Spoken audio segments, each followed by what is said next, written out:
Alrighty, guys, what is going on? My name is Tubby. First of all, I want to say I actually enjoyed the Royal Rumble. It wasn't the greatest pay-per-view in the world, but I'd give it a 7 out of 10 just for you guys asking. Make sure to hit a like in the video, and let's get through the Royal Rumble results. If you missed it, the link is in the description. You can go check it out on WWE.com for the full results.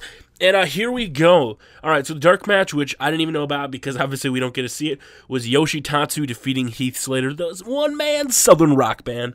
And the first match of the night was the triple threat steel cage match between Daniel Bryan, Mark Henry, and Big Show. And I actually really enjoyed this match. You know, it was kind of a back and forth. Mark Henry was kind of out of it for a lot of it because I think he's legit hurt and he was just trying to get through this match.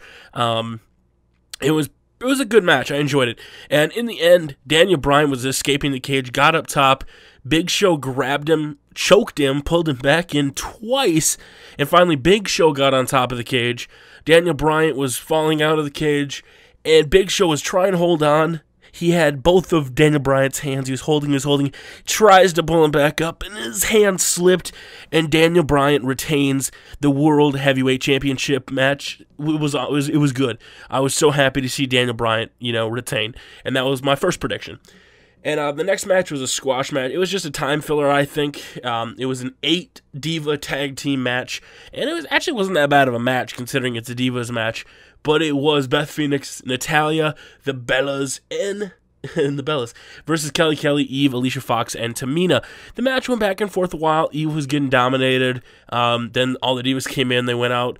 Kelly went from the top rope and knocked out all the Divas, and then came in Beth Phoenix, and then Beth Phoenix won it with the Glam Slam on Kelly.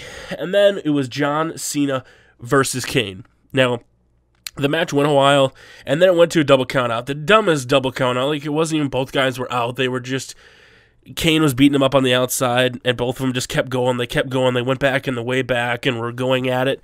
And finally, Kane knocks the shit out of John Cena with a chair. So then, the locker room that Johnny Laurinaitis put Zack Ryder in, as kind of a, sorry, I put you in that situation. Kane goes in there, pulls out Zack Ryder, hits him, brings him out to the ring. Tombstone pile drives him. Eve comes running out a little bit before that. He tombstones him. And then John Cena comes out and goes for the AA, but he gets choke slammed, and that's how it ends. And so Cena's still face. He hasn't turned yet. And that's just kind of how it goes. It didn't play out like it did in the dark matches for the fans at live events where Kane beat John Cena and then John Cena AA'd him to send the crowd home. Happy. And then it was a squash match, and I knew once it happened. Drew McIntyre was out there. Wasn't he fired 2 weeks ago? And Brodus Clay came out, the Funkasaurus, and Brodus just destroyed him. And it was actually one of his longest matches because Drew beat him up for a little bit. It went about 2 minutes. And then came CM Punk versus Dolph Ziggler.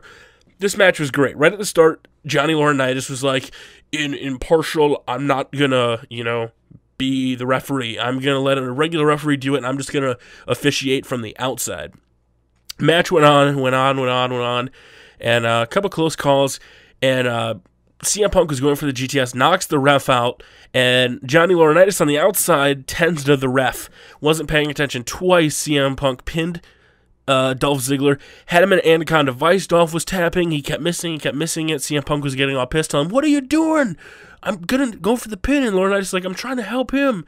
And you could tell they were just trying to screw CM Punk. But then CM Punk hits a third GTS, but the ref, what had happened was, as he was going for that GTS, he hits Johnny Laurinaitis in the back of the head and sends him out of the ring. He didn't knock him out. He just pissed him off. So when the other referee was getting back in the ring all dazed, and he went to pin him for the GTS, and there was no pin.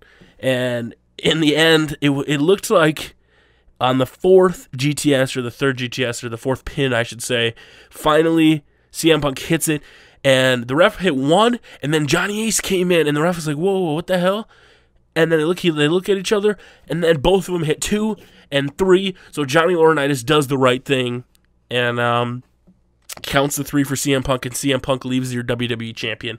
And then comes time for the Royal Rumble. Now, I'm not going to give full Royal Rumble results. I'm just going to get a little bit of highlights. The Miz started off at number 1, and he lasted pretty much the whole time up until 24, when he was eliminated by Big Show. A-Rod, R-Truth, Cody Rhodes went a really long time. Justin Gabriel, Primo. Mick Foley came out at number 7 and was eliminated shortly after. He went out 8th, I think, so he was in there for a little bit. And him and Santino teamed up with a Cobra and Mr. Sacco, which is pretty hilarious. Mick Foley hit 2 things. And Alberto Del Rio's music dropped, but he didn't come out. Ricardo Rodriguez came out in a junker car, and I actually really enjoyed to see Ricardo in there. It was pretty funny. And overall, I think Epico, Kofi Kingston, Jerry the King Lawler came out, and he's like, Booker's like, you didn't tell me you were in there, Jerry? I would have been in it had I known that. Blah, blah, blah. A bunch of superstars came out. The Great Khali returned. And then Booker T came out once Jerry Lawler got taken out. They just get up from the announce table. And Michael Cole's like, you can't do that. An announcer shouldn't do that. And then Jim Hacksaw Duggan comes out. The crowd went wild. The pop form, USA, ho! Chants were going just crazy. Michael Cole came in. And Michael Cole's on the outside when Karma came back in. And this was when Karma came back in, and Michael Cole's like, oh, shit. He hops over the ring, stands there looking at Karma. Karma staring him down. Booker T and Michael Cole Jerry the King Lawler get up, pull Michael Cole off, and eliminate him. And then other than that, the only other big surprise was Road Dogg. There was speculation he was going to be there, and it was pretty cool to see Road Dogg come in and do his thing. And there was You Still Got It chant, so that was pretty cool. Overall, it was a pretty mid-card show. It really was. You had Wade Barrett, David Otunga, Randy Orton, Chris Jericho, and Big Show. The last 4 were Randy Orton, Chris Jericho, Big Show, and Sheamus. And it came down to it, and Big Show, Randy Orton RKO'd Big Show, threw him out. Randy Orton got eliminated. It was Chris Jericho and Sheamus. They went back and forth, had a bunch of spots where Chris Jericho almost touched. They were both on the apron, but in the end, Sheamus won with a bro kick, and Sheamus is the winner of the Royal Rumble. So what does it mean? What does the end of the world mean, guys? Does that mean Chris Jericho's retiring? Does that mean maybe he's going to end Undertaker's streak at WrestleMania? Is CM Punk versus Chris Jericho still on, guys? We'll have to find out on WWE programming come tomorrow night, guys. My name is Tubby Moo. Hit a like for the results video, guys. Tubby out.